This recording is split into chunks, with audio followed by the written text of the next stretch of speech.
Hello students, today we will discuss the next topic of capacitor. In last lecture we have discussed the capacitance of series and parallel combination of capacitors.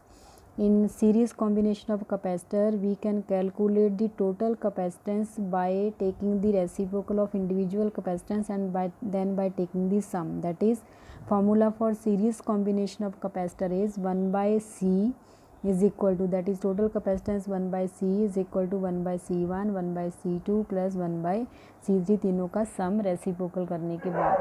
तो इन parallel combination we can find the total capacitance by adding the individual capacitance, that is C1 plus C2 plus C3 directly add करके. तो अब हम next topic में क्या find करेंगे, energy stored in series combination of capacitors. तो उसको find करने के लिए हमारे पास क्या फॉर्मूला है कैपेसिटेंस का सीरीज कॉम्बिनेशन में, 1 by C is equal to 1 by C1 plus 1 by C2 and so on up to 1 by Cn. Means total capacitance हम इस फॉर्मूले से फाइंड कर सकते हैं. देन एनर्जी का फॉर्मूला हमने पढ़ा हुआ है 1 by 2 Q square divided by C, that is 1 by C इस फॉर्मूले में आ रहा है. उस 1 बाई सी की वैल्यू टोटल कैपेसिटेंस की टर्म में हम पुट करेंगे, that is 1 by 2 Q square common आ गया और 1 बाई सी की वैल्यू आ रही है 1 by C1 plus 1 by C2 plus so on up to 1 by Cn. This is the total energy of series combination of the capacitors. Next is U is equal to U1 plus U2 plus U3 up to UN, सभी का sum हो जाएगा energy का. Then total energy stored in the system is the sum of the energy stored in the individual capacitors. सभी capacitor में कितनी energy है individually, उन सबका सम करेंगे, that will give the total energy of the capacitors in series combination. Next is energy stored in parallel combination of capacitors. In parallel combination of capacitor we can find the total capacitance by taking the sum of individual capacitance, that is C is equal to C1 plus C2 plus C3 up to Cn if there are n capacitors. Therefore energy का formula आपके पास क्या है 1 by 2 CV square. अब इस case में हमने formula 1 by 2 CV square लिया और लास्ट केस में हमने फॉर्मूला लिया था 1 by 2 Q square divided by C.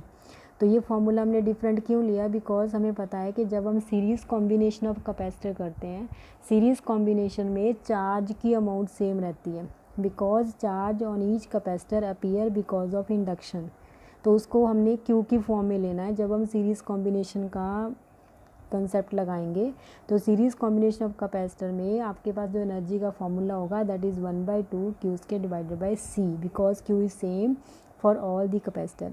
But in parallel combination of capacitor हमारे पास पोटेंशियल की वैल्यू सेम होती है, because all the capacitors are individually connected to the potential V, that is potential difference V. तो that is 1 by 2 CV square formula होगा for parallel combination and 1 by 2 Q square divide by C formula होगा for series combination. अब इस case में जो C है that is equal to C1 plus C2 plus C3 up to Cn. तो ये C की वैल्यू पुट करोगे U में फॉर्मूले में, तो आपके पास आएगा U is equal to 1 by 2 V square, because V is common for all the capacitor same है. तो C की जगह आ गया सभी कैपेसिटर का कैपेसिटेंस का सम. Therefore total energy is equal to sum of the individual energy of each capacitor. These are the two formula used for series and parallel combination of capacitor to find the total energy. Next is total energy stored in system is the sum of the energy stored in the individual capacitor. Next, loss of energy on sharing of charge between the capacitors in parallel means कि अगर suppose ये इस concept के ऊपर based आपके NCERT में numericals हैं, उस न्यूमेरिकल में क्या गिवन होगा कि हमारे पास एक कैपेसिटर है, उस कैपेसिटर को हमने किसी बैटरी के साथ कनेक्ट किया हुआ, दैट इज़ चार्ज कैपेसिटर है, और एक दूसरा कैपेसिटर है जिसके ऊपर कोई चार्ज नहीं है, मतलब अनचार्ज कैपेसिटर, उसको हमें चार्ज करना है. तो क्या होगा, हमने क्या किया, जो फर्स्ट कैपेसिटर था जो बैटरी के साथ कनेक्टेड था, सपोज पोटेंशियल V गिवन था, उसको हमने बैटरी से डिसकनेक्ट कर दिया और उसको दूसरे कैपेसिटर के पैरेलल में लगा दिया. तो दोनों कैपेसिटर पैरेलल में लगे हुए हैं, देन उन दोनों में एनर्जी जो है वो लॉस होगा, एनर्जी का लॉस होगा जब हम दोनों को शेयर करेंगे, तो कनेक्ट करेंगे दोनों कैपेसिटर्स को. तो वो एनर्जी लॉस किसके इक्वल आएगा, और जब दोनों कैपेसिटर को आपस में पैरेलल में कनेक्ट करेंगे तो कॉमन पोटेंशियल की वैल्यू कितनी आएगी वो हम कैलकुलेट करेंगे इस टॉपिक में. एंड इस केस में क्या है, consider two capacitors of capacitance C1 C2 and charges Q1 Q2 and potential V1 V2। मतलब दो हमारे पास इंडिविजुअल अलग अलग कैपेसिटर हैं, दोनों को हमने आपस में कनेक्ट नहीं किया है। Then total charge after sharing must be equal to total charge before sharing, that is conservation of charge जो है वो एप्लीकेबल रहेगा। Charge after sharing and charge before sharing क्या रहना चाहिए, सेम। तो total charge after sharing and before sharing find करने का फॉर्मूला क्या है, हमारे पास फॉर्मूला होता है C is equal to Q upon V, that is C is equal to Q upon V से हम फाइंड कर लेंगे किसकी वैल्यू, चार्ज की। चार्ज कितना आ जाएगा, Q is equal to CV। But first case में आफ्टर शेयरिंग मीन्स कि जब हम दोनों को पैरेलल में कनेक्ट करेंगे, तो जब हम दोनों को पैरेलल में कनेक्ट करेंगे तो आपके पास पोटेंशियल की वैल्यू क्या रहेगी, common, because both are connected in parallel. So जो पोटेंशियल की वैल्यू है वो आपके पास क्या है, सेम। तो पोटेंशियल की वैल्यू सेम होने की वजह से जो आपके पास चार्ज आएगा that is C1 plus C2 into V, because V is common for parallel combination. And before sharing दोनों कैपेसिटर अलग अलग हैं, तो Q की वैल्यू आपके पास आ जाएगी C1 V1 एंड Q2 की वैल्यू क्या आ जाएगी, C2 V2। तो दोनों चार्जेस को हमने क्या कर दिया, इक्वेट। यहाँ से हमारे पास कॉमन पोटेंशियल V कितना आ जाएगा, C1 plus C1 V1 plus C2 V2 divided by C1 plus C2। इसको फाइंड करने का मेथड क्या है आपके पास, तो चार्ज जो है that is conserved. Charge before sharing parallel में लगाने से पहले एंड पैरेलल में लगाने के बाद दोनों चार्जेस सेम। तो आफ्टर शेयरिंग चार्ज हम फाइंड करेंगे by using the formula Q is equal to CV, but C की जगह क्या आएगा, C1 प्लस C2, बिकॉज दोनों कैपेसिटर पैरेलल में लगे हैं, तो टोटल कैपेसिटेंस आएगी C1 plus C2 and potential is V। तो टोटल चार्ज कितना हो गया, C1 plus C2 into V। And before sharing individual charge Q1 and Q2 that is C1 V1 plus C2 V2। यहाँ से आप V की value calculate करोगे तो that is C1 V1 plus C2 V2 divide by C1 plus C2। Means common potential means after sharing के बाद दोनों का जो कॉमन पोटेंशियल आएगा उसकी वैल्यू हम इस फॉर्मूले से कैलकुलेट कर सकते हैं। नेक्स्ट इज़ एनर्जी हमने फाइंड करनी है, कितना लॉस होगा एनर्जी का, वो फाइंड करने के लिए हम क्या करेंगे, नेक्स्ट टॉपिक इसी के अंदर ही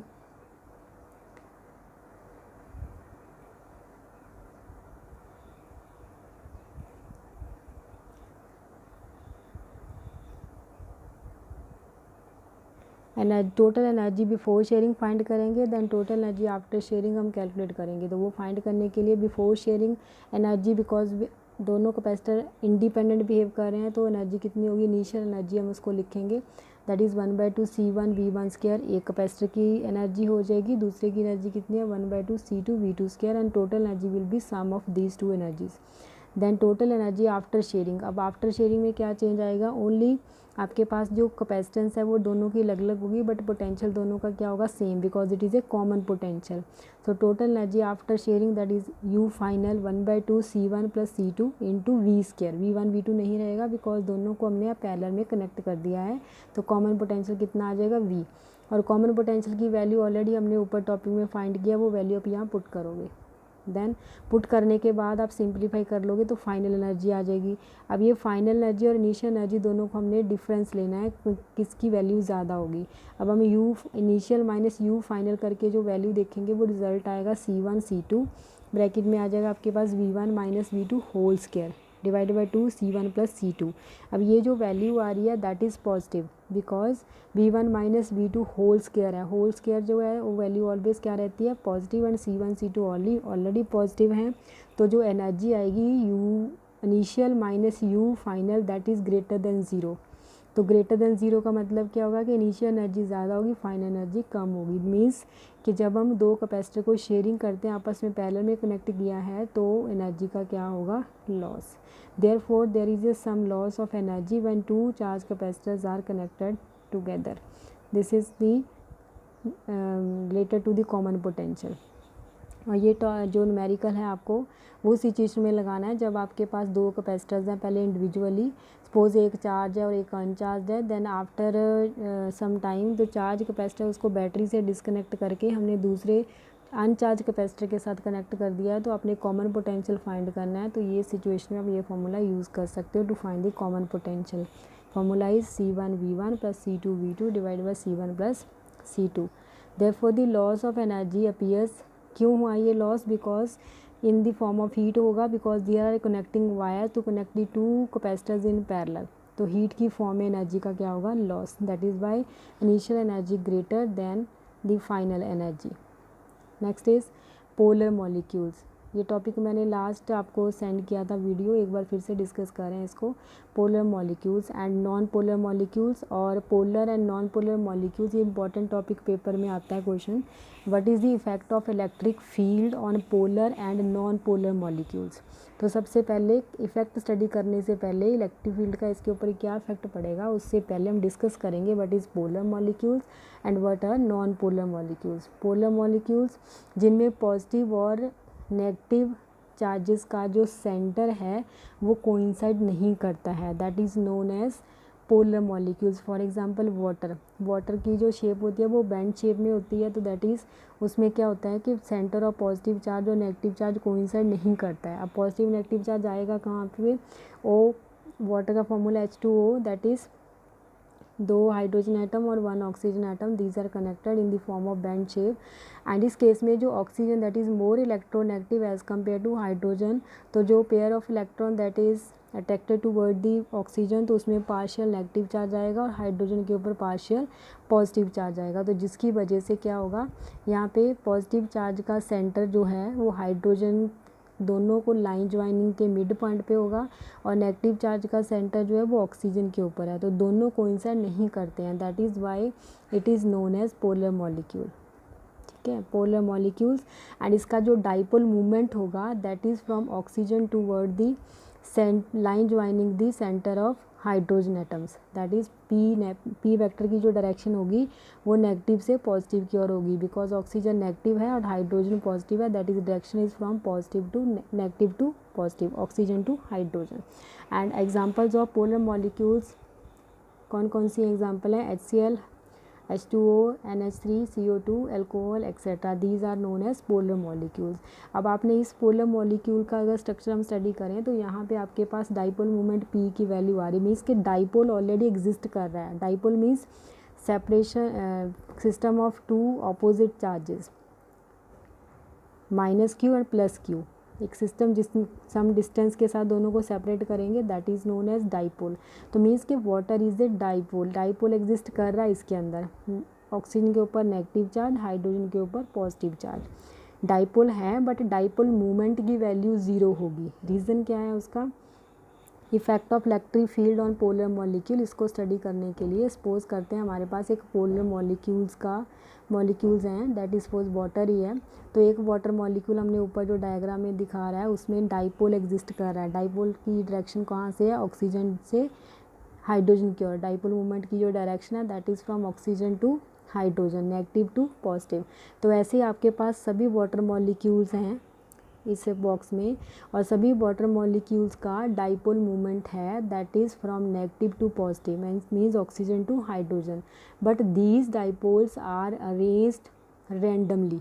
सो इनका जो एक का डाइपोल मूवमेंट एक मॉलिक्यूल का होगा वो दूसरे मॉलिक्यूल के डाइपोल मूवमेंट के साथ कैंसिल हो जाएगा। Reason, direction is randomly oriented, means कि अगर एक अपवर्ड है तो एक डाउनवर्ड है, तो कैंसिल होकर नेट डाइपोल मूवमेंट की वैल्यू P की वैल्यू क्या आएगी, 0। इलेक्ट्रिक फील्ड 0 है, फील्ड हमने अप्लाई नहीं किया इस सिचुएशन में। Dipoles are randomly oriented, so dipole movement will be 0 because they cancel each other.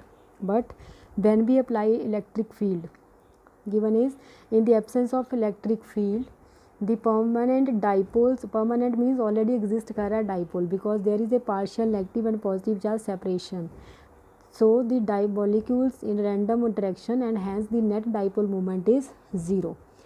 लेकिन जब हम इसके ऊपर इलेक्ट्रिक फील्ड अप्लाई करेंगे तो इस सिचुएशन में क्या चेंज आएगी, इलेक्ट्रिक फील्ड अप्लाई करने की वजह से dipole will arrange in the direction of electric field.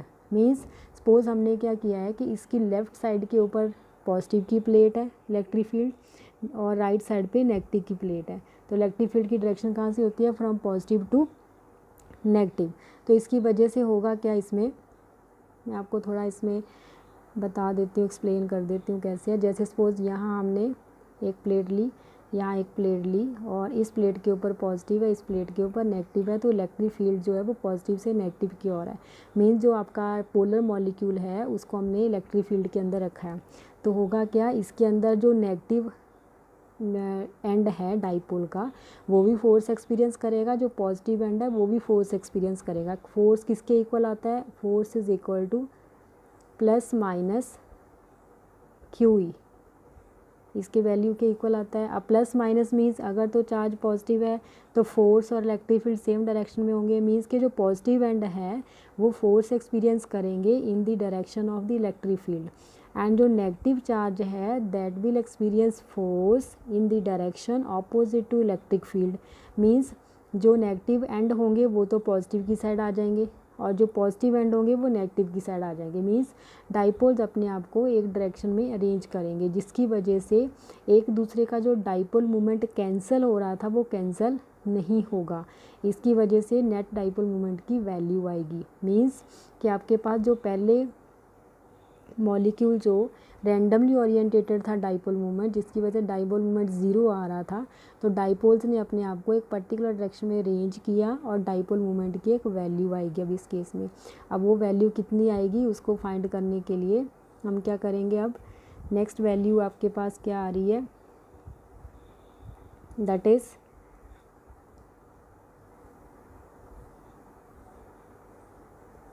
इसका मतलब ये हुआ कि अगर हमारे पास पोलर मॉलिक्यूल्स है, in the absence of electric field dipole moment is 0 and in the presence of electric field all the dipole range and net dipole moment will not be 0।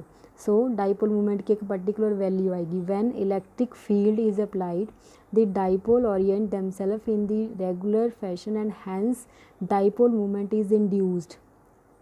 Complete alignment is not possible due to the thermal ignition. तो that is some dipole moment की कुछ value आएगी, जो पहले value 0 थी वो value कुछ result आएगा। तो इसका मतलब क्या इफेक्ट हुआ है पोलर मॉलिक्यूल के ऊपर इलेक्ट्रिक फील्ड का, कि in the absence of electric field dipoles हैं but dipole moment is 0 because dipoles are arrange randomly, but in the presence of electric field dipole arrange in themselves in the direction of electric field and dipole moment 0 नहीं होगा।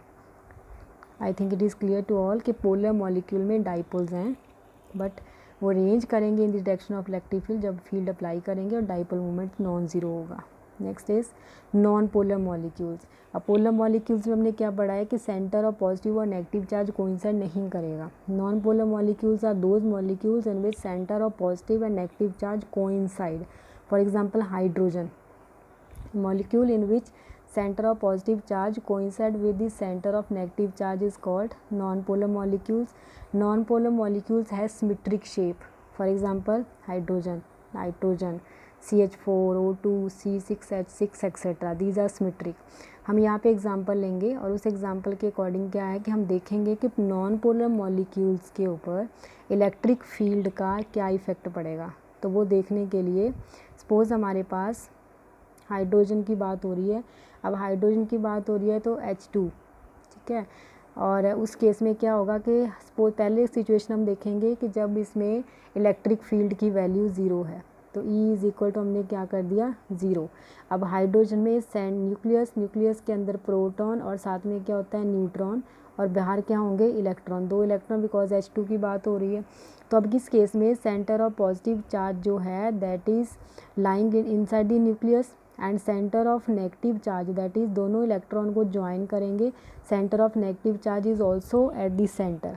तो that is by centre of positive and negative charge coincide each other, तो this is known as non polar molecule. But इस case में अब यहाँ पे अगर centre of positive and negative charge coincide कर रहा है तो यहाँ पे कोई भी दो पॉजिटिव और नेगेटिव चार्ज का सेपरेशन नहीं है, तो दैट इज़ यहाँ पे कोई भी डाइपोल नहीं है और डाइपोल मूवमेंट क्या होगा 0। बट अगर इस मॉलिक्यूल को हम इलेक्ट्रिक फील्ड में रखेंगे तो आपके पास डाइपोल बी क्रिएट होगा और रेंज भी होगा इन the direction of electric field. जैसे पहले वाटर में था डाइपोल था बट रेंज नहीं था वो पर्टिकुलर डायरेक्शन में, बट जब हमने फील्ड अप्लाई किया तो जो डाइपोल ऑलरेडी थे उन्होंने अपने आप को पर्टिकुलर डायरेक्शन में रेंज किया। बट इस केस में डाइपोल नहीं है तो डाइपोल मोमेंट भी ज़ीरो है। तो जब हम फील्ड अप्लाई करेंगे, मान लो हमने फील्ड अप्लाई किया ई, फील्ड अप्लाई कैसे करते हैं, पॉजिटिव और नेगेटिव प्लेट है, डायरेक्शन होगी पॉजिटिव टू नेगेटिव। अब जब हम इसके अंदर इस हाइड्रोजन एटम को लिख रखेंगे तो होगा क्या, ये जो आपके पास नेगेटिव इलेक्ट्रॉन है that will experience force opposite to field, मतलब जो नेगेटिव इलेक्ट्रॉन है वो पॉजिटिव की ओर आएंगे और जो पॉजिटिव है वो नेगेटिव की ओर जाएगा। मतलब ये कुछ इस तरह का ओवल सा बन जाएगा, इलेक्ट्रॉन सपोज इधर आ गया और न्यूक्लियस इधर आ गया आपका, मीन्स के या पॉजिटिव चार्ज इधर हो गया, नेगेटिव और नेगेटिव इधर है, तो सेंटर ऑफ नेगेटिव चार्ज यहाँ बनेगा। तो दैट इज़ इन इस केस में पॉजिटिव और नेगेटिव चार्ज का सेंटर कोइंसाइड नहीं करा, मीन्स ये आपके पास क्या बन जाएगा, अब डाइपोल। अब डाइपोल भी है, क्रिएट भी हुआ है और डाइपोल ने अपने आप को रेंज भी किया है, तो डाइपोल मोमेंट की वैल्यू अब ज़ीरो नहीं होगी, it will be non zero. I think it is clear to all. फिर से एक बार रिपीट कर रही हूँ, लास्ट जो मैंने अभी बताया है, पोलर मॉलिक्यूल्स में जो डाइपोल है वो ऑलरेडी है, बट अरेंज करेंगे in the direction of electric field जब हम फील्ड अप्लाई करेंगे, तो डाइपोल मोमेंट नॉन ज़ीरो होगा जब हम फील्ड अप्लाई करेंगे। But in case of non polar molecules dipole create होगा, डाइपोल बी क्रिएट होगा जब हम फील्ड अप्लाई करेंगे और अपने आप को रेंज भी करेगा इन the direction of electric field. That is कि पहले इसमें डाइपोल नहीं था, डाइपोल इंड्यूस्ड होगा, प्रोड्यूस हुआ और डाइपोल मोमेंट की वैल्यू आएगी। I think it is clear what is the difference between polar and non-polar molecules and what is the effect of electric field on polar and non-polar molecules. This is all about the today's lecture. Thank you.